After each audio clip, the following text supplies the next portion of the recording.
Hello guys, स्वागत है आपका सिटीजन जी चैनल पर। और आज आप देखने वाले हो फियर स्ट्रीट पार्ट 2 1978। ये पार्ट 1 का सीक्वल है जो कि चैनल पर अवेलेबल है। आपने नहीं देखा तो पहले वो वीडियो देख लो क्योंकि उसके बिना कुछ समझ नहीं आएगा। इसकी डायरेक्टर बिली जेनेक हैं और जो सवाल पार्ट 2 में रह गए थे उनके जवाब हमें इसमें मिलेंगे। ये बात अलग है कि ये थर्ड पार्ट के लिए सवाल छोड़ जाएगी। तो ज़्यादा देर ना करते हुए जल्दी से स्टोरी स्टार्ट करते हैं।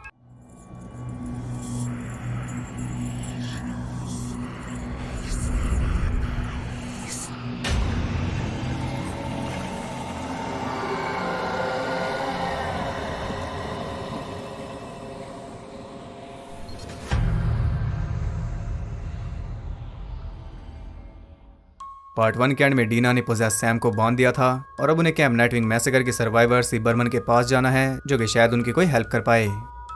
अब हम सी बर्मन को देखते हैं जो कि अकेली रहती है। और आपको याद होगा फर्स्ट पार्ट में शरीफ ने किसी के घर में नोट डाला था कि ये फिर से हो रहा है। वो नोट उसने इसी घर में डाला था। बर्मन वहाँ फुल सिक्योरिटी में रहती है और उसके घर में ढेर सारी घड़ियाँ हैं जिनमें टाइम टू टाइम अलार्म बजते हैं और उन्हीं के हिसाब से वो अपने काम करती है। और ऐसा लाइफस्टाइल जीते हुए उसे 5936 दिन बीत चुके हैं। रात को जब वो सो रही थी तब कोई इसके घर में एंटर होने की कोशिश कर रहा था, लेकिन वो उसे पकड़ लेती है और वो थी डीना अपने भाई जॉश के साथ। और अपने साथ वो सैम को भी लाए थे। डीना उससे मदद मांगती है लेकिन वो उन्हें साफ मना कर देती है क्योंकि वो खुद बहुत ज़्यादा डर कर जीती है। लेकिन काफ़ी रिक्वेस्ट करने पर आखिर वो मान जाती है। सैम को वो बाथरूम में बांध देते हैं और इसके बाद सी बर्मन उन्हें उस दिन के बारे में बताती है, यानी कि कैंप नाइटविंग मैसेकर के बारे में। और यहाँ उसके हाथ में एक डायरी है जिसमें काफ़ी कुछ है उस विच सारा फियर के बारे में। खैर अब हम आ जाते हैं फ्लैशबैक में, यानी कि 19 जुलाई 1978 में। और हम देखते हैं जिगी बर्मन को जिसे कुछ सनीवेल कैंपर्स ने पकड़ लिया है क्योंकि उसने शीला के पैसे चुराए हैं। वो सब जिगी को उसी पेड़ से बांध देते हैं जिस पर सारा फेयर को फांसी दी गई थी और वो सब उसे टॉर्चर कर रहे थे किसी विच की तरह। तभी वहाँ पहुँच जाते हैं कैंप काउंसलर निक गुड और कर्ट। निक गुड और कोई नहीं बल्कि शेरिफ गुड है और यहाँ उसका भाई विल भी है जो कि प्रेजेंट में सनीवेल का मेयर है। वो सब जिगी को विच कहकर बुला रहे थे क्योंकि वो सारा फेयर पर यकीन करती है और बाकी सब के लिए ये बकवास है। अब कर्ट उसे सस्पेंड कर रहा था लेकिन निक उसे रोक लेता है। ये सब हो रहा है कैंप नाइटविंग में जो कि रेफरेंस है फ्राइडे द 13 की कैंप क्रिस्टल लेक का। और ये पूरी मूवी उसी को होमेज है, एक एक सीन देखकर आप बता सकते हो।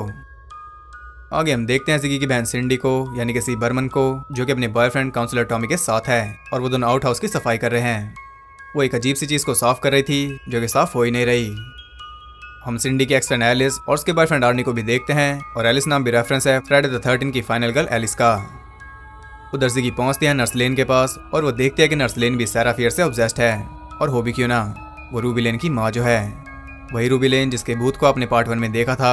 वो भी एक शेडी साइड किलर थी बाकियों की तरह, लेकिन उसकी माँ का मानना है कि उसे सारा फियर ने पोजेस किया था। और ऑफ कोर्स उसकी बात सबको बकवास लगती है। और ये वही डायरी है जो हमने फ्लैशबैक से पहले सी बर्मन के हाथ में देखी थी। यहाँ हमें पता चलता है कि रूबी लेन ने 7 लोगों को मारा था, उसके बाद वो खुद मर गई थी और ऐसे ही पार्ट 1 में रायन के साथ हुआ था। खैर यहाँ हम ये भी देखते हैं कि इन दोनों बहनों में कुछ खास अच्छी नहीं बनती। जिगी एक्सेप्ट करती है कि वो एक शेडी साइडर है, लेकिन सिंडी एकदम परफेक्ट बनना चाहती है सनी वेलर्स की तरह, क्योंकि शेडी साइडर्स की कोई वैल्यू नहीं और दोनों टाउन के लोग भी अपोजिट हैं, बिल्कुल इनके नामों की तरह। इसका राज पार्ट 3 में खुलेगा। अब सिंडी और टॉमी मैस हॉल को साफ कर रहे थे कि तभी वहाँ आ जाती है नर्स लेन। वो टॉमी को कहती है कि मुझे माफ़ करना, मैं तुम्हें बचा नहीं सकती। मैंने तुम्हारा नाम दीवार पर देखा और ऐसे नहीं तो वैसे आज रात तुम मरी जाओगे। और इतना कहते ही वो उसके ऊपर अटैक कर देती है। टॉमी को सर में चोट आई थी लेकिन वो नर्स को रोक देता है।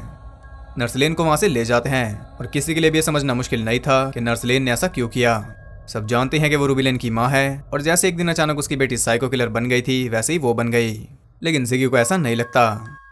अब चारों तरफ इसी बारे में बात हो रही थी। कोई कह रहा था कि ये सारा फियर का काम है, कोई कह रहा था कि ये शेडी साइडर्स होते ही ऐसे हैं, लेकिन सिंडी को लग रहा था कि शायद नर्स लेन ड्रग्स लेती थी क्योंकि दवाइयों की तो उसके पास कोई कमी थी नहीं और वैसे भी वो काफ़ी डिप्रेस थी। खैर सबके बावजूद भी आज रात वहाँ पर एक गेम होगी जिसमें दोनों टीम सामने सामने होंगी और सनी वेलर्स पहले से जानते हैं कि वो जीतेंगे, जो कि सही है, कॉन्फिडेंस होना चाहिए। लेकिन शेडी साइडर्स पहले ही खुद को हार की तसल्ली दे रहे हैं। इससे हमें अंदाजा हो जाता है कि दोनों टाउन के बच्चों को किस मेंटालिटी के साथ बड़ा किया जाता है।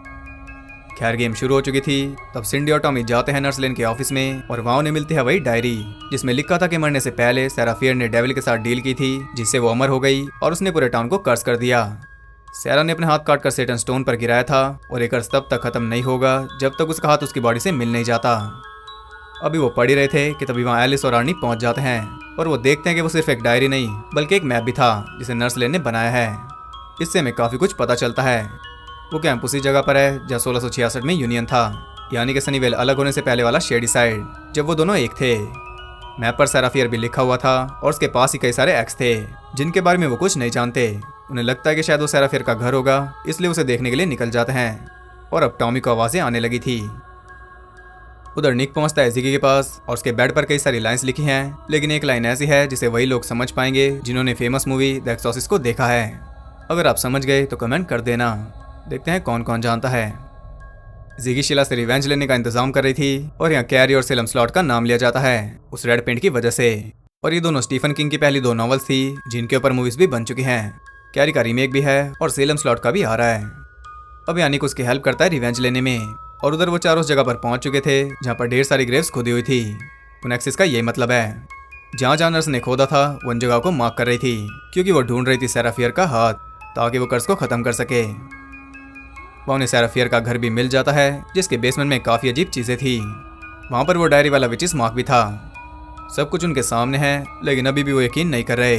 और यहाँ टॉमी के पास मक्खियाँ भी आ गई, यानी कि वो तो पोसेस हो चुका।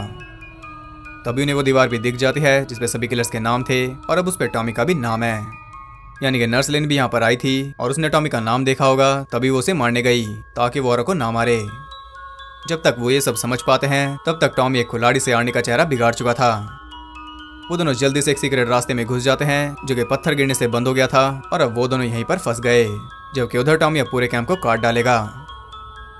वहाँ शीला आउट हाउस में पहुंचती है और जिगी और निक उसके ऊपर कीड़े मकोड़े गिराकर उसे वहीं पर लॉक कर देते हैं।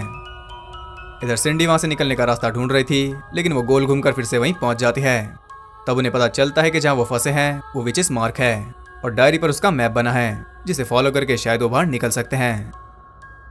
उधर टॉमी पहुंचता है अपने सबसे खास बॉय जेरेमी के पास और एक ही झटके में वो उसे मार देता है, जो कि हमें नहीं दिखाया जाता क्योंकि फिर ये मूवी रिलीज कैसे होती। लेकिन हमें इतना तो पता चल गया कि यहाँ बच्चों को भी नहीं बख्शा जाएगा। निक और जिगी वहाँ पर पहुंचते हैं और एक बच्चे की डेड बॉडी देखकर उनकी हालत खराब थी। उधर सिंडी और एलिस पहुंच गए थे उस सिंबल के सेंटर में जहाँ पर ढेर सारी मक्खियाँ थी और एक अजीब सी चीज भी थी जो कि किसी दिल की तरह धड़क रही थी। एलिस उसे टच करती है, तभी उसे किलर्स दिखने लगे थे और साथ में कई सारी बिना आंखों वाली डेड बॉडीज भी। उनसे बचने के चक्कर में वो अपने पैर की हड्डी तोड़ बैठती है, जबकि वहाँ कोई भी नहीं था। ये सब उसे सिर्फ दिख रहा था। इधर निक सभी बच्चों को मैस हॉल में जमा करता है और इसके बाद बाकी बच्चों को ढूंढने जाता है गैरी के साथ। उनके जाते ही जिगी को याद आता है कि शीला आउट हाउस में बंद है, इसलिए उसे फ्री करने पहुंच जाती है। इतने में टॉमी जॉन नाम की लड़की को मार चुका था और इसके बाद वो कुछ और बच्चों को मारता है जो कि शेडी साइड के थे, क्योंकि कर सुनी पर है।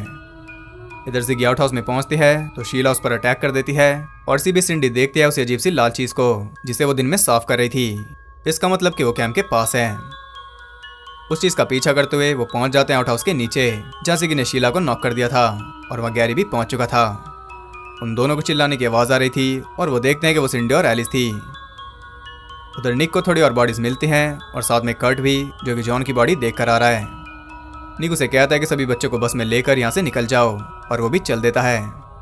मीनवाइल यहाँ जिगी और गैरी एलिस को ऊपर खींच रहे थे कि तभी टॉमी वहाँ पहुंचकर सीधा गैरी की गर्दन ही उड़ा देता है, जिस वजह से एलिस फिर से नीचे गिर जाती है और उसके साथ गैरी की हेडलेस बॉडी भी। अब खतरा था जिगी पर, इसलिए वो भागती है और उसे मिल जाता है निक। वो दोनों भी छुप जाते हैं, लेकिन टॉमी उन तक पहुंच गया था। वो जिगी को पकड़ लेता है और उसे बचाने के चक्कर में निक के पैर में कुल्हाड़ी लग गई थी। जिगी भागती है तो टॉमी निक को छोड़कर उसके पीछे भागता है और उसकी किस्मत खराब है क्योंकि बस उसके सामने से निकल गई। अब बस वो सभी यहाँ पर बचे हैं और उनके साथ एक साइको किलर। उधर सिंडी देखते हैं कि वहाँ से निकलने का एक और रास्ता है जो कि मैस हॉल में निकलता है, इसलिए वालिस को छोड़कर उस तरफ चल देती है और इतने में एलिस दिमाग लड़ाकर सेराफियर का हाथ ढूंढ लेती है। जिगी भी मैस हॉल में पहुंच चुकी थी और उसने लाउड म्यूजिक ऑन कर दिया था तो आगे टॉमी उसकी आवाज ना सुन पाए, और ये सिंडी के लिए भी सही था क्योंकि टॉमी उसे बाहर निकलते हुए नहीं सुन पाएगा। अब यहाँ चालाकी दिखाते हुए जिगी टॉमी को मारने वाली थी कि तभी म्यूजिक बंद हो जाता है और वो पकड़ी जाती है। फिर भी उसने टॉमी को स्टैब कर ही दिया। टॉमी उसका गला दबा रहा था तब वो एक सैक से उसके चेहरे को कवर कर देती है और कुछ इस तरह वो बन गया जेसन का रिप ऑफ। वो उसे मारने वाला था कि तभी सही टाइम पर सिंडी उसे कई बार स्टैब करके मार देती है। कुछ इस तरह ये नाइटमेयर खत्म हुआ, या फिर नहीं। एलिस भी वहाँ पहुँच जाती है और अपने साथ हुलाई थी सेराफियर का हाथ। वो जानते हैं कि उसके हाथ को उसकी बॉडी से मिलाकर ये कर्ज खत्म होगा और उसकी बॉडी है उसी पेड़ के नीचे जहाँ उसे लटकाया गया था। यहाँ अचानक जिगी के नाक से खून निकलता है और वो गिर जाता है उस हाथ पर। तभी उसे विच दिखने लगी थी, यानी कि उसने कर्ज को ट्रिगर कर दिया और अब सारे मरे हुए किलर जिंदा होंगे, बिल्कुल जैसे सैम ने किया था। हम देखते हैं कि वो सब किलर्स निकल रहे हैं उसी अजीब सी चीज में से और साथ में टॉमी भी जिंदा हो गया। अब वो तीनों वहां से निकल ही रहे थे कि तभी टॉमी एलिस को मार देता है और तभी सिंडी भी उसे फिर से मार देती है उसका सर उखाड़कर। लेकिन अब उनके पास ज्यादा टाइम नहीं था क्योंकि रूबी लेन आ चुकी है और बाकी भी आ ही रहे हैं। वो जल्दी से पेड़ के पास जाकर खोदना शुरू करते हैं, लेकिन उन्हें कोई बॉडी नहीं मिलती। उन्हें मिलता एक स्टोन जिस पर लिखा था कि विच हमेशा जिंदा रहेगी। और ये तो हम जानते थे कि बॉडी यहाँ पर नहीं है क्योंकि बॉडी तो सैम को मिली थी शेडीसाइड और सनीवेल के बीच में। और वो चारों तरफ से घिर गए थे। सिंडी कहते कि हाथ पर तुम्हारा खून गिरा था इसलिए तुम्हारे पीछे हैं, तुम जल्दी से भागो। वो टॉमी पर अटैक करती है और बदले में टॉमी भी उस पर अटैक कर देता है। यहाँ जिगी भी पकड़ी गई थी और से किलर मार रहा है जो कि हैरी रुकर लग रहा है। वो दोनों ही बड़ी बेरहमी से मारी जाती हैं और उन्हें मारकर किलर गायब हो गए थे। तभी वहाँ पहुंच जाता है निक और वो पूरा ट्राई करता है जिगी को फिर से जिंदा करने के लिए और आखिर में वो जिंदा हो ही जाती है। लेकिन सिंडी मर चुकी थी, यानी कि सी बर्मन असल में जिगी है। उम्मीद नहीं थी लेकिन फिर भी इन्होंने ट्विस्ट दे दिया। निक पुलिस को बताता है कि इसका नाम क्रिस्टीन बर्मन है, तभी से इसका नाम सी बर्मन पड़ गया। अब निक ने ये सब अपनी आंखों से देखा था, फिर भी उसने सबको ये बताया कि टॉमी पागल हो गया था, सैरा फियर जैसा कुछ नहीं। और इसके बाद वो दोनों कभी नहीं मिले। अब जिगी कुछ इस तरह जी रही है, लेकिन इससे सैम का क्या लेना देना। इन दोनों में जमीन आसमान का फर्क है। सैरा फियर दोनों को दिखी लेकिन सैम पोजेस्ड है। इसकी 1.5 घंटे लंबी स्टोरी से अगर डीना को कुछ मदद मिली तो वो ये कि सैरा फियर के हाथ को बॉडी से जोड़कर कर्स एंड होगा। और गुड न्यूज ये है कि ये जानते हैं कि बॉडी कहाँ पर है। अब इन्हें ढूंढना है हाथ, इसलिए वो पहुंच जाते उसी कैंप में जो कि अब शेडीसाइड मॉल है जहाँ कल परसों रैन ने किलिंग की थी। वो पेड़ अभी भी वहीं पर है और साथ में वो हाथ भी। वाह। उधर से की सालों बाद निक के पास कॉल करती है और वो उसके घर की तरफ निकल जाता है। इधर डीना ने उस हाथ को बॉडी से मिला दिया था, तो अभी उसके नाक से खून निकलता है और वो पहुंच जाते वक्त में पीछे, यानी कि 1666 में। और वो सैरा फियर की आंखों से सब कुछ देखेगी जो भी कुछ उसके साथ हुआ था। और यही पार्ट का मुझे वेट है क्योंकि इसमें एक्टर्स भी यही सब हैं और क्या पता कैरेक्टर्स भी यही हों, शायद उनका पुनर्जन्म हो। लेकिन इतना तो मैं गैस कर सकता हूँ कि सैरा फियर कोई विच नहीं होगी, उसे विच साबित करके मारा जाएगा तब जाकर वो डेविल से डील करेगी। ये सिर्फ मेरा गैस है, क्या पता ऐसा ना भी हो। और इसी के साथ ये मूवी एंड हो जाती है। तो अगर आप मुझसे पूछो तो मुझे ये मूवी कुछ खास पसंद नहीं आई क्योंकि इसमें ऐसा कुछ था ही नहीं। ये काइंड ऑफ एक फिलर थी और इसके अंदर भी कई सारे फिलर थे, यानी कि अगर ट्रायलॉजी जरूरी नहीं थी तो इसके बिना भी काम चल जाता।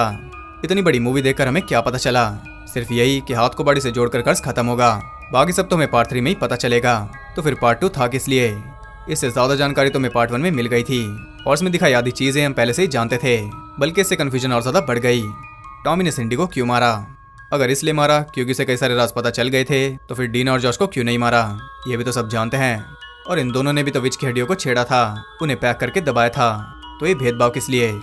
या फिर इसलिए मारा क्योंकि इसने टॉमी को छेड़ दिया था? मे भी हमें पार्ट 3 में कोई जवाब मिले, इसलिए अभी तो मैं कुछ कह नहीं सकता। तो पार्ट 3 का वेट करते हैं क्योंकि इसने तो काफी निराश किया, मुझे कुछ ज्यादा उम्मीद थी। और वैसे भी हमारे पास चॉइस ही क्या है। अब एक्साइटमेंट ये है कि थर्ड पार्ट में हम सबसे पहले किलर को देख पाएंगे और सैरा फियर को भी। वहीं जाकर सारे डाउट्स खत्म होंगे क्योंकि वहाँ सीरीज ही खत्म हो जाएगी।